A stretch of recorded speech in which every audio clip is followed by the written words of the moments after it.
आज आपण मस्त असा कुरकुरीत साबुदाणा वडा बनवतोय। तर बऱ्याच वेळेस वडे तळताना तेलामध्ये फुटतात, असं होऊ नये यासाठी कोणती काळजी घ्यायची ते आज आपण पाहणार आहोत। तर लगेच व्हिडिओला करूया सुरुवात। नमस्कार, वैशालीज रेसिपीमध्ये सगळ्यांचं खूप खूप मनापासून स्वागत।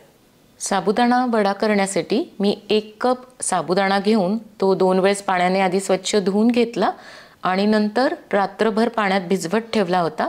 तुम्ही 5 ते 6 तासासाठी भिजवत ठेवला तरी काहीच हरकत नाही।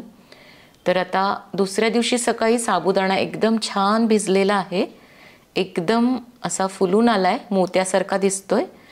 मी अगदी जवळून दाखवते, हाताने दाबल्यावर पण तो अगदी व्यवस्थित दबतोय। तर असाच साबुदाणा भिजवून घ्यायचा आहे, म्हणजे वड्याचं पीठ जे आहे ते छान तयार होतं। तर आता हा साबुदाणा हाताने असा मोकळा करून घ्यायचा आहे आणि व्यवस्थित मोकळा करून घेतल्यानंतर आता एका परातीमध्ये काढून घेऊया। आता हाताने याला चुरून घेऊया, म्हणजे असं दाबून दाबून मळून घ्यायचं। थोडासा हा साबुदाणा बारीक होतो, मोठे दाणे असले की ते तेलामध्ये फुटण्याची शक्यता असते, त्यामुळे असं थोडंसं याला बारीक करून घ्यायचं आहे। हवं तर तुम्ही फुलपात्राने, वाटीने, पेल्याने, कशाने अशा पद्धतीने याला बारीक करून घेऊ शकता। एकदम याचा लगदा करायचा नाही, पण साबुदाण्याचे थोडेसे बारीक बारीक तुकडे होतील इतपत करायचं आहे। तर अशा पद्धतीने मी फुलपात्राने हा साबुदाणा बारीक करून घेतलाय। आणि फारच जर तुम्हाला साबुदाणा कोरडा वाटला तर हाताला थोडंसं पाणी लावून घ्यायचं आणि मग मळायचं। तर आता तुम्ही इथे पाहू शकता, बऱ्यापैकी बारीक झालेला आहे, असा याचा गोळा तयार होतोय। अशाच पद्धतीने याचा गोळा तयार करून घ्यायचा। जर साबुदाणे मोठे मोठे राहिले तर मी आधी सांगितल्याप्रमाणे वडे तेलात फुटतात आणि वडे फुटण्याच्या भीतीने बरेच जण साबुदाणा वडा बनवत नाहीत, पण तुम्ही ही पद्धत वापरली तर नक्कीच वडे एकदम छान तयार होतील। आता इथे मी हा साबुदाणा छान एकजीव करून घेतलाय। 2 बटाटे उकडून घेतले आहेत, तर ते हाताने आता असे चुरून घेऊया।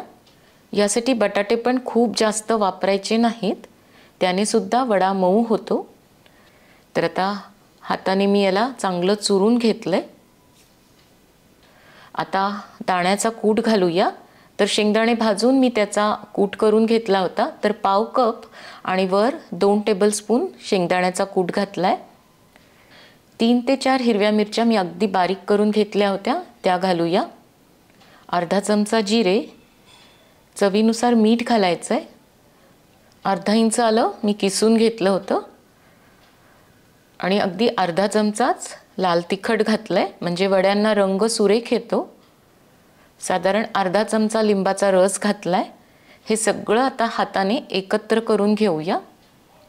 तर यातले जिन्नस तुम्हाला जे उपवासाला चालतात तेच घाला, बाकी घातले नाहीत तरी काहीच हरकत नाही।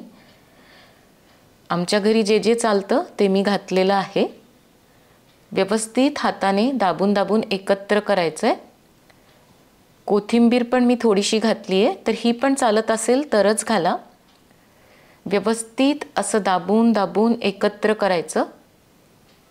तर आता छान याचा असा गोळा तयार झालाय, तुम्ही पाहू शकता सगळं व्यवस्थित एकजीव झालेलं आहे। हात मी आता इथे धुवून घेतलेत, तर हात धुवूनच आपल्याला वडे बनवायचेत। एक गोळा घेऊन आता तो हाताने चांगला असा दाबून गोल आकार त्याला द्यायचा, गोल गोल फिरून घ्यायचं आणि मग असं ठेवून वडा अशा पद्धतीने थापून घ्यायचा। थापून घेतला म्हणजे मग वडे तेलामध्ये फुटत नाहीत। कडेने चांगला गोल आकार देऊन घ्यायचा। तर मस्त असा इथे आता वडा तयार झालेला आहे। आता आणखी एक आपण वडा तयार करून घेऊया।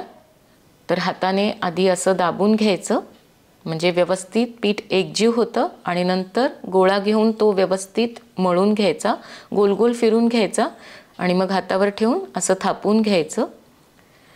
तर एकदम छान असा वडा तयार झालाय। अशाच पद्धतीने सगळे वडे तयार करून घ्यायचे। आणि तुम्हाला असं वाटलं की पीठ फारच कोरडं झालंय, हाताला वडे चिकटतायत, तर थोडंसं पाणी हाताला लावून घ्यायचं।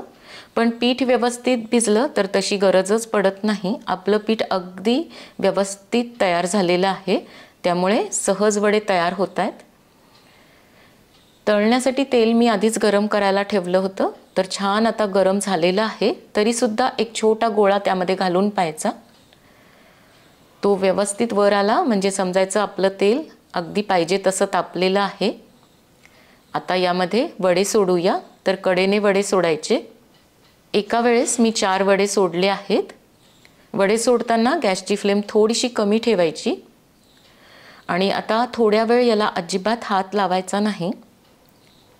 वडे छान सेट होऊ द्यायचे. थोड्या वेळ थांबलं म्हणजे वडे आकार घेतात आणि मग त्याला पलटवायचं. आता गॅस मी लो टू मीडियमच्या मध्ये ठेवला आहे आणि असे थोडेसे वडे वर दिसायला लागले की मग पलटून घ्यायचं. तर एकदम अगदी व्यवस्थित झालेले आहेत. अधूनमधून त्याला उलटसुलट करायचं म्हणजे छान कुरकुरीत होतात. तर फुलून आले आहेत, तुम्ही पाहू शकता. एकदम मस्त फुगला आहे. असे थोडेसे फुलले की मग खायला हे वडे हलके लागतात आणि कुरकुरीतसुद्धा लागतात. तर आता छान सोनेरी रंगावर तळून झालेले आहेत. काढून घेऊया. तेल व्यवस्थित निथळून घ्यायचं आणि काढून घ्यायचे. दुसऱ्या बॅचला पण मी 4 वडे सोडले आहेत. सोडताना गॅसची फ्लेम कमी ठेवायची आणि मग थोडीशी मोठी ठेवायची आणि लो टू मीडियम फ्लेमवर हे वडे उलटसुलट करून तळून घ्यायचे. तर दुसऱ्या बॅचचे पण आपले वडे तुम्ही पाहू शकता. एकदम मस्त फुलले आहेत. रंग पण खूप सुरेख दिसतोय. काढून घेऊया. अशाच पद्धतीने आता सगळे वडे तळून घ्यायचेत. वड्यासोबत खाण्यासाठी आता झटपट शेंगदाण्याची चटणी बनवूया. तर इथे मी अर्धा कप शेंगदाणे भाजून सोलून घेतलेत, ते घालूया. 3 ते 4 हिरव्या मिरच्या हाताने तोडून घेतल्या आहेत. चवीनुसार मीठ घालायचं आहे. 1 मोठा चमचा दही आणि थोडीशी साखर पण घालूया. आणि आता गरजेनुसार पाणी घालून ही चटणी मिक्सरमधून फिरून घ्यायची आहे. बाहेर गेल्यावर तुम्ही पाहिलं असेल की साबुदाणा वड्यासोबत जी चटणी देतात ती थोडीशी गोड असते. तर तुम्ही तुमच्या चवीनुसार साखर घालू शकता. तर आपली चटणीसुद्धा आता इथे तयार आहे. घेतलेल्या साहित्यामध्ये साधारण 15 वडे तयार होतात. तुम्ही आकार कसा ठेवता त्यावर अवलंबून आहे. साबुदाणा वडा करताना 3-4 गोष्टी लक्षात ठेवायच्या आहेत. साबुदाणा कमीत कमी 6 तास भिजून घ्या. नंतर त्याला हाताने किंवा पेल्याने थोडंसं चुरून एकजीव करून घ्या. बटाटे प्रमाणातच घाला. जास्त जर बटाटा झाला तर वडे मऊ होतात. शेंगदाण्याचा कूट पण फार कमी घालू नका. प्रमाणात असला म्हणजे वडे खायला तर छान लागतातच आणि कुरकुरीतसुद्धा होतात.